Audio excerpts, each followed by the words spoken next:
right now. Brought to you by Ford and your North Texas Ford dealers. Ford is the best in Texas. It is time to talk with Dallas Cowboys Executive Vice President Stephen Jones. Good afternoon, sir. Good afternoon, guys. Well, it was a heck of a heart-stopping win there yesterday, and Brandon Aubrey. Hold on, Stephen. I got a question here. No. I'm really excited about this. How much pie does Brandon Aubrey deserve? I love it.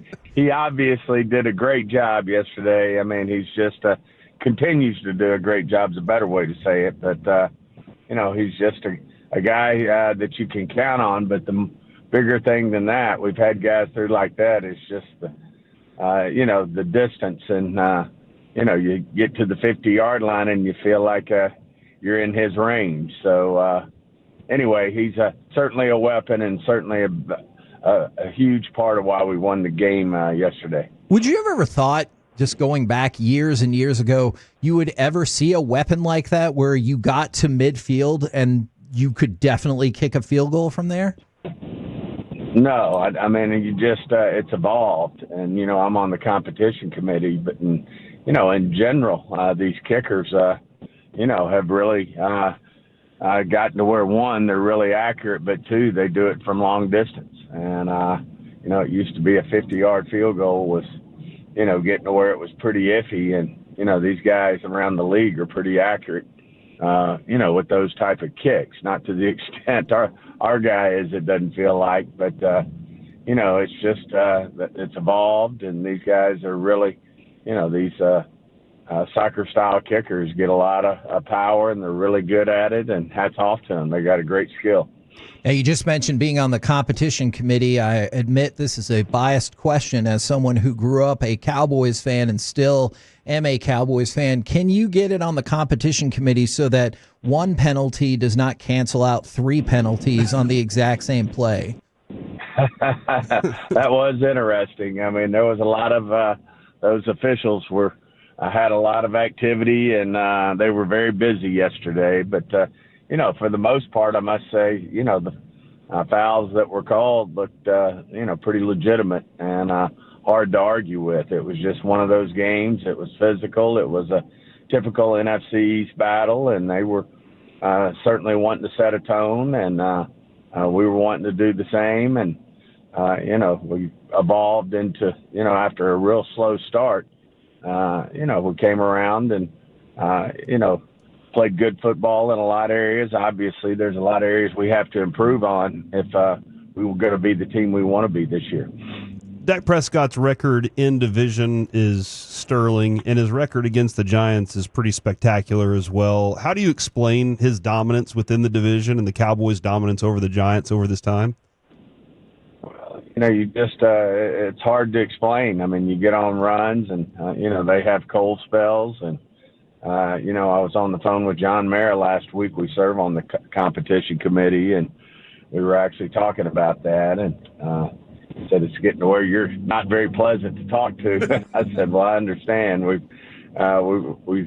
had a good run here, but, you just never know when those things are going to go the other way on you as well. But, let's go back to Dak. He's obviously, we think, one of the top quarterbacks in the NFL, and he does a great job of preparation.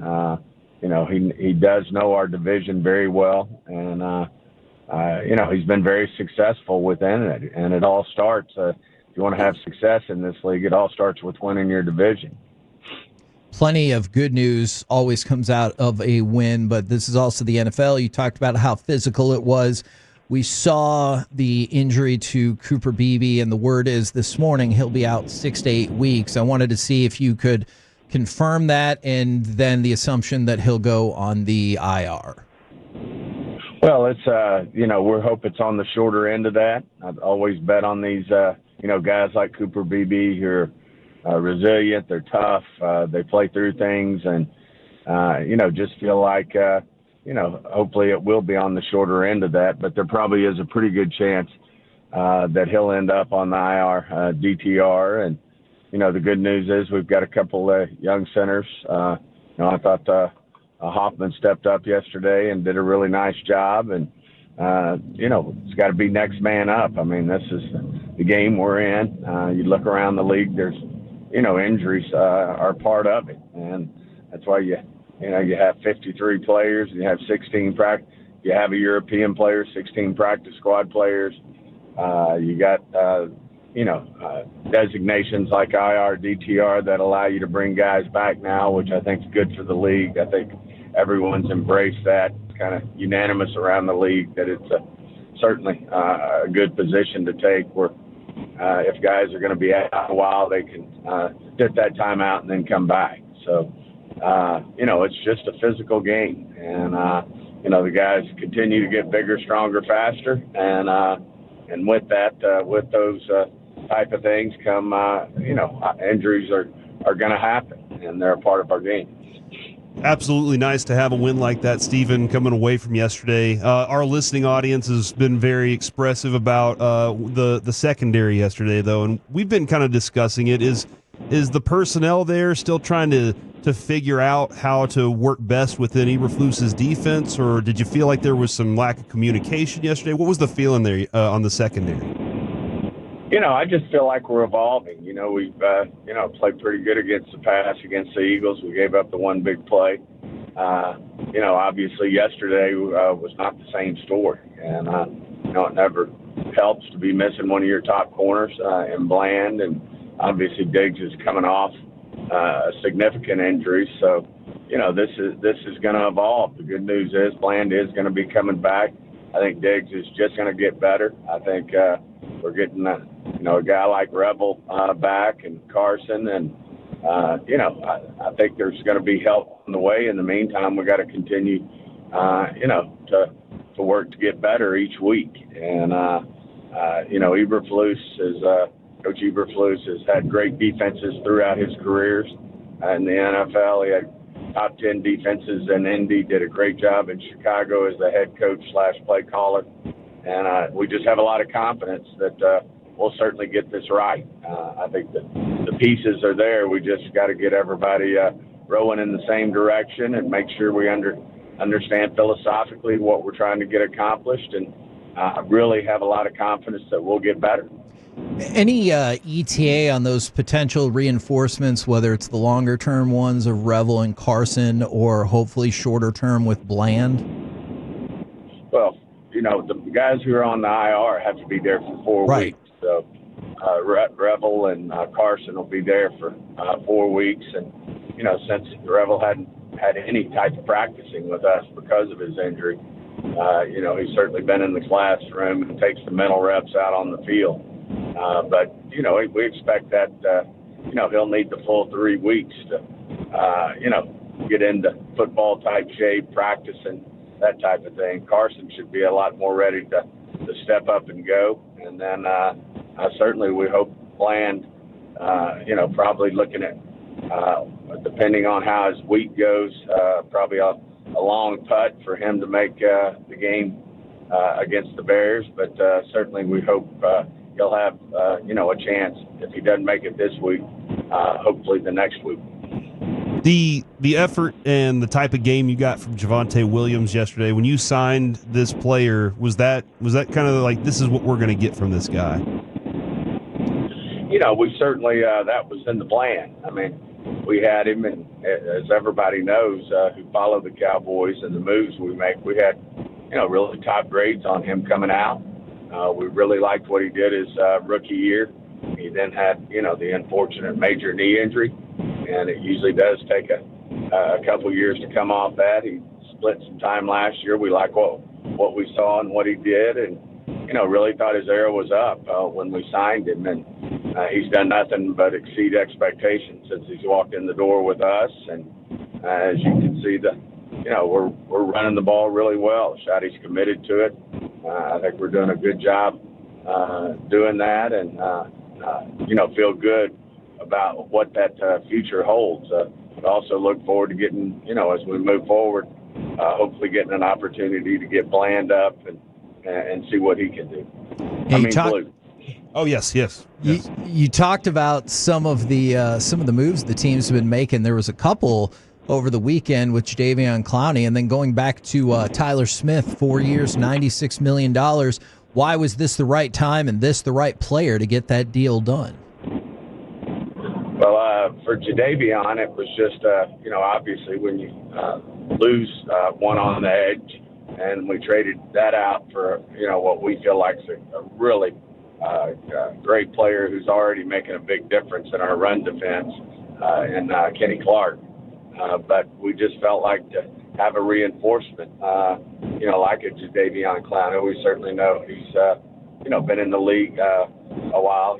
He's over 30, but we think he can really come in here and give us, 20 plays a game to really disrupt and rush the passer, which certainly can help us. As far as Tyler Smith's concerned, I mean, that's the nature of, these big negotiations. They take time. I think everybody's been aware that we've been working to get this done, and, it just sometimes every negotiation is different, and sometimes they take time. The good news is we have that done, so we'll have him obviously for the next 6 years. The two that we already had him for, and then obviously 4 new ones. How much easier does that make handling the salary cap hit when you're able to sign somebody who is still under the rookie deal for another 2 seasons? Yeah, I think it just certainly evens that out and makes it, very manageable. You're talking about two of our top young players in the game, in our organization, and for that matter in the game. I know a lot of people feel like Tyler's, if not the best, one of the top guards in the NFL, and certainly Bland has, really played extraordinarily for us when he's been healthy. And I just feel like that was a good move for us, and certainly, not spending, as we talked about, spending all your money, a lot of money on one particular guy. You can spread that out over guys like a Bland, a Tyler Smith, a Lupke, a Jadeveon Clowney, and have draft picks to boot in the future. Obviously, you wouldn't have had the extra draft picks, but as our salary cap guru, is it not fair to say that these deals still could have gotten done even if you kept and extended Micah? Yeah, it would have been a stretch. I don't know that we're able to do everything. It's a lot more shorter term, and, especially a guy like Clowney. I mean, that probably wouldn't even have been a thought, in terms of looking at something like that. But certainly, they were in the mix, but it allows you to be a little more aggressive and get the deal done. Stephen, we got to see all the range of emotions of your family up in the suite yesterday as the game was coming to an end. Throughout the entire time, you got Jerry; his hands are all clasped and ready to go, and hoping for this. And then the celebration. How would you describe Brian Schottenheimer's emotions after his first victory? Yeah, I mean, he's it's just so real in terms of authentic in terms of what he's about. He just never changes, in terms of the emotion and energy and the way this team responds to him.